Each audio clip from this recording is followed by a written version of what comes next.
So, good morning. It's a grey day on Dartmoor here. But as long as it's not pissing down, it's always worth a walk.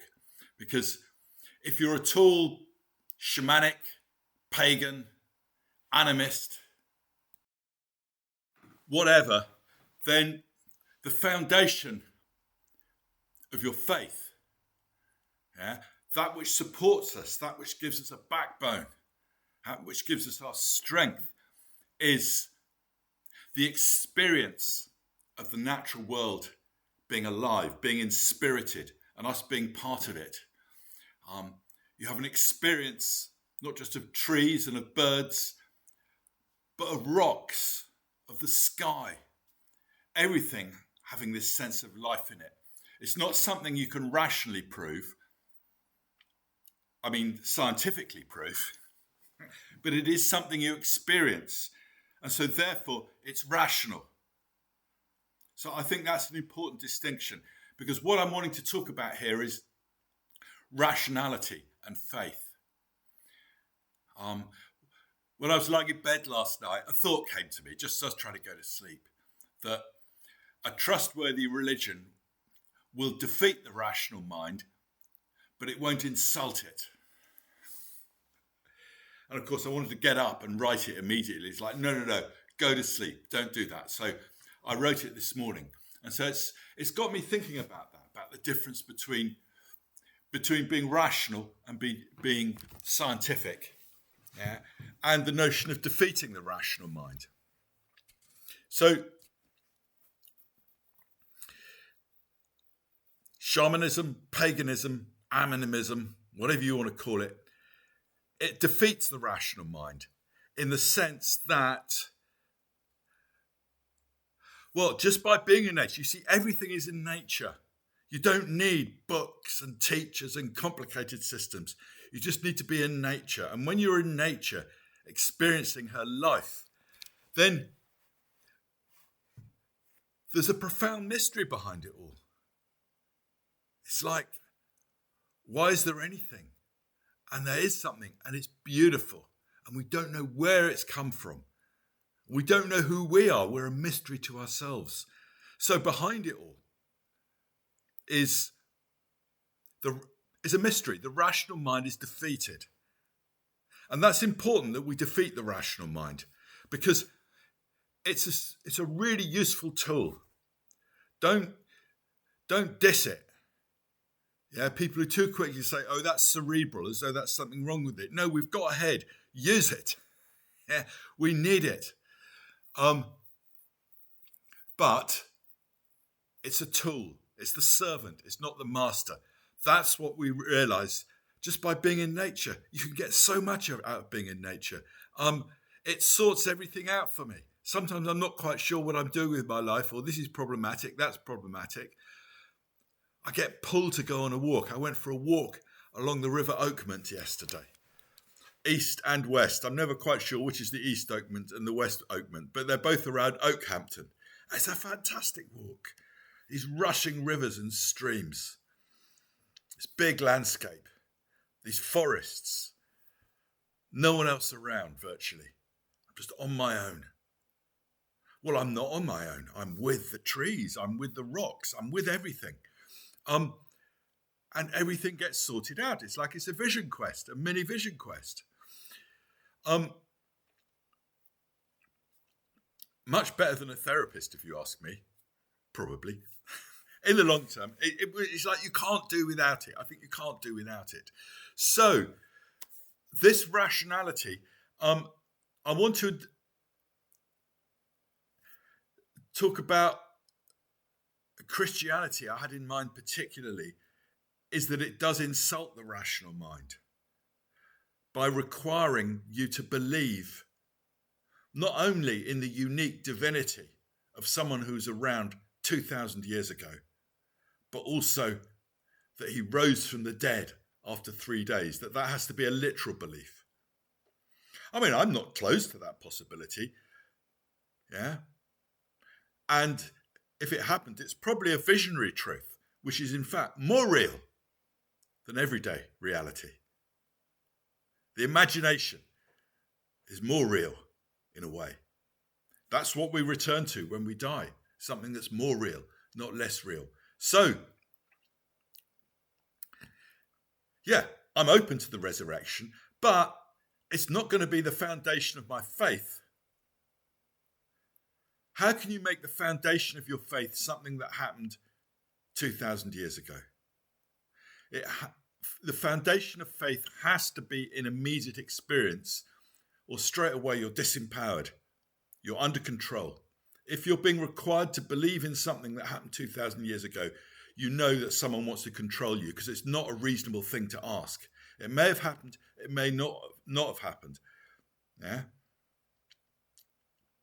But that experience of the divine is something that needs to be continually renewed through experience, not be based on something that happened 2,000 years ago. It's the same with Buddhism. I mean, I was around Buddhism for many years in my 20s and 30s. It's what got me going. It got me to take this notion of faith seriously.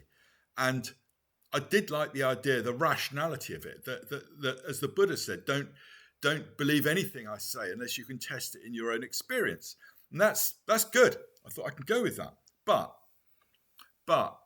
the foundation of Buddhist faith for many Buddhists is that the Buddha gained enlightenment 2,500 years ago, opened up this possibility to mankind. Again, there's the uniqueness that you get in Christianity. And so that is not reasonable as the foundation of faith, that the Buddha gained enlightenment 2,500 years ago. You don't know. You can't know. He may have done, but nor is it reasonable to think that he was the first. How could even he know? He was in one small part of the world. So again, there is that insult to the rational mind at the foundation of faith. And so, coming back to shamanism, it doesn't have that. You can soon turn it into that, but it doesn't have a founder that you have to believe in.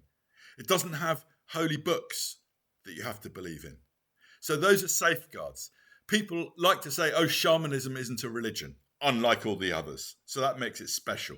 Every religion has its exceptionalism, doesn't it? Just like every country has its exceptionalism. Yeah. And that's shamanism's exceptionalism. It's special because it's not a religion. Well, of course it's a blinking religion. Yeah. A religion is what happens as soon as you get more than one person in the same room. There's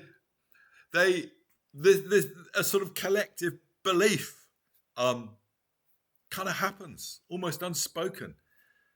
And it usually happens around the person of whoever's been allocated to be the teacher. Even if there isn't a teacher, there's these unspoken rules build up that pull us in together. And suddenly we've kind of lost something. We've gained something. We've gained the social aspect and maybe a certain kind of certainty about things, but we've also lost something. So shamanism, paganism, animism, whatever. You see it with Druidism, with its, all its teachers and its whole systems and everything. Of course it's a religion. Now, I'm not bashing religion because humans need religion. And we're not rational creatures. But that also means we're not going to do justice to our rational minds as well. Our rational minds will really help us find the right attitude to faith. So it opens everything up, opens up the whole universe to us. I like to use the medicine wheel. For a lot of people, shamanism is founded in talking to spirit guides. That's one definition, is that kind of work. There's a broader definition, because remember, it's an academic term to start with, shamanism. It started out for academics, meaning that particular work with spirits that the Eastern shamanic cultures used, but then it came in academia to have a broader meaning of the indigenous worldview, if you like, worldwide. And I use it in that broader sense. The medicine wheel, which is what I love, is the whole universe. It's just 4 stones that are the whole universe. And you can, because it's the whole universe, you can find everything in it. And it is the universe. It doesn't just stand for it. It is it. If you say it just stands for it, it just becomes an intellectual symbol, which is what we do in the West. We intellectualize our symbols. But actually, for indigenous people, they are that thing. So the medicine wheel, while you're with it, it is the whole universe. And at the center is the great mystery. And it unfolds into those four directions, those four elements, if you like, within which we can find ourselves and everything else. It's philosophical, it's ceremonial, it's divinatory, it's practical, it's psychological, it's everything.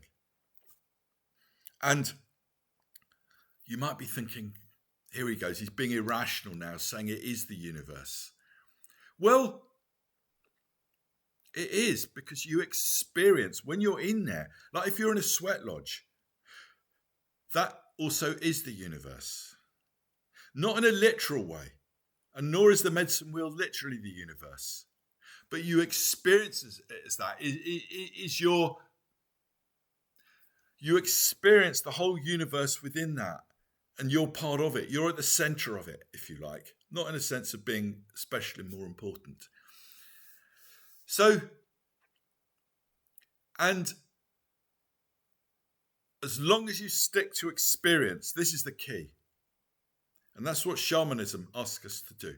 Just stick to experience. It's natural to put your teacher on a pedestal and think somehow and believe in them, and give extra weight to their words. We can't help that. But at some point, life will initiate us out of that if we spend long enough around it. And we can find a faith that is truly rational. In other words, based on experience. So that's what I want to say is keep coming back to experience, and what you experience. That is what is reasonable. That is what is rational. And that will give you the fullness of faith. We've got no conception of faith and just how big a thing it is and how foundational it is. And the medieval Christians understood it. Look at their churches. I mean, I know they were built as symbols of power, but also beauty and the divine. That's in there as well. These massive, beautiful buildings.